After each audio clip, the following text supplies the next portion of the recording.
What is emptiness or voidness? Form is emptiness. Emptiness is form. Doesn't mean that form does not exist.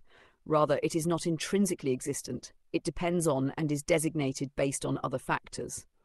The purpose of the teaching of emptiness is to undermine our tendency to reify, define things, which gives rise to anger and attachment, which leads to suffering. 什么是空性或虚空？色即是空，空即是色，并不是说色形象不存在，而是说它并无固有自性，它依赖于其他因素而存在，并由它们加以安立。